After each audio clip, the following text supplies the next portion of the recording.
How was practice last 2 days? Practice was good. Just being able to practice. We haven't really had a chance to, getting some time off. Just kind of dealing with some nagging injuries for some of us.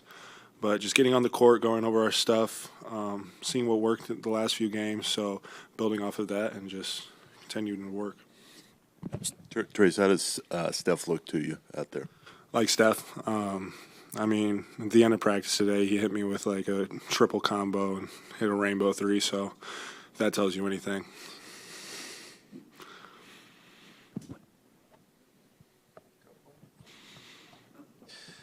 The reason that you guys have some time off this week is because you didn't make it to the NBA Cup. Mm-hmm. Do you feel like the incentives are kind of off there in terms of you kind of get rewarded for not succeeding in Cup games? I mean, say it is what it is. Obviously, we wanted to win the Cup. That was our first and foremost, one of our goals this year. But at the end of the day, the schedule that we've had has been kind of brutal. And some of those Cup games were because of that. And so I think it goes 50-50 where maybe you play more games in a shorter amount of time. And now, since you didn't make, you get a little bit more time off. Obviously, Al's kind of been in and out of the lineup because of his injury. How is he still sort of helping you bigs, like sort of, stay active and everything? Yeah, I think just a testament to him. He didn't have to go on the trip, especially him being hurt, but he did. And he's always talking to me, talking to QP, talking to the rest of our guys, just telling us things we can do better on the court, things that will help us, always being a great teammate, clapping, and that just kind of shows who he is as a player in person. You know Pods pretty well. What have you discovered about the way that he can handle the ups and downs of a season? Yeah, the way that he just handles himself, the amount of pressure that's put on him is crazy sometimes, and a lot of people can't deal with that. And just the way that he can internalize it, he can still go out there and play well. But it's just a part of the process and part of growing. And I salute it to him because it's not easy. And obviously we all go through our ups and downs. But with him, just being able to come to work every day, bringing positive energy, it's a testament to who he is as a person. Does he put pressure on himself too?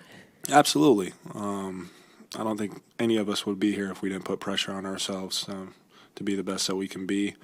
And he's always striving to be the best player he can be. And he's going to continue to be crazy, show a lot of emotion. That's just who he is as a person. And so I love being his teammate, and I love what he's done this year. Trayce, Steve always implies that you're at your best when you're playing with a certain edge or a certain vengeance, or however you want to call it. When you hear that, what does that mean to you? I just think that the way that he describes it is just bringing energy on the court. I feel like the last two games I've done pretty well with that, and he's always saying it's about running the floor, pace into screen, stuff like that can get us, our guys going, get us open looks because putting pressure on the rim, making defenses collapse and stuff of that nature. And so I just got to continue to do what I'm doing. I felt like the last two games I found a little bit of a rhythm, a connection with some of the guys on the floor. So just continuing to build off of that and just building from that. And this is something you guys, you and your other bigs might talk about from time to time, but how do you guys navigate some of the screens that become fouls because different referees do it differently, So how do you play that game? Yeah, it's tough. Sometimes you got the guards going early, so you got to get out the way. But a big thing that I've been focused on as of recently is stopping a little earlier than usual, kind of letting the guard come off and then kind of chopping my feet a little bit and getting wider. So it's harder for them to call fouls. So it's worked. I just got to continue to work at it. But overall, I felt like it's been pretty solid the last few games. You guys have been running a lot more pick and roll in those last two games. Has that kind of helped you, I guess, find a rhythm out there on the floor, running high screen roll with Pat and them? Yeah, I even think the game against OKC, just watching that, and the league in general has gone to high ball screens, motion, 5-out offense, and that's something that coach has really put an emphasis on. He's like, we want to play less play calls and just going and running and setting those random ball screens and just playing with motion and pace and just firing on all cylinders. And I think that when we do that, we're really tough to beat. How can you capitalize off the success you guys have had in these minutes without Steph, and how can you carry that into when he returns, those non-Steph minutes? Yeah, I think it was a boost of confidence for our group. Obviously, we need Steph Curry, one of the best players in the league, one of the best players in the world.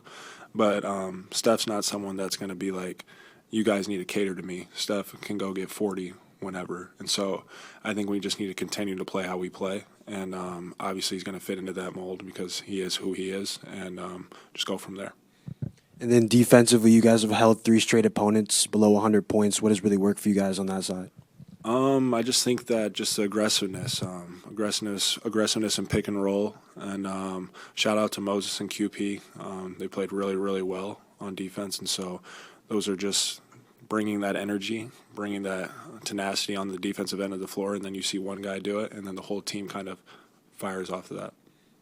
Right now, there's a lot of outside noise, trade rumors, stuff like that. How do you as a team like sort of ignore that type of stuff and just focus on the basketball? You got to control what you can control. Being my 3rd year, this isn't anything new. This is how it is in the NBA. It's a business. At the end of the day, you just got to go out there every day, do what you do, and at the end of the day, the team's going to make decisions. Those are past any of the players on the floor and what we do, and so that's all we can do is just play.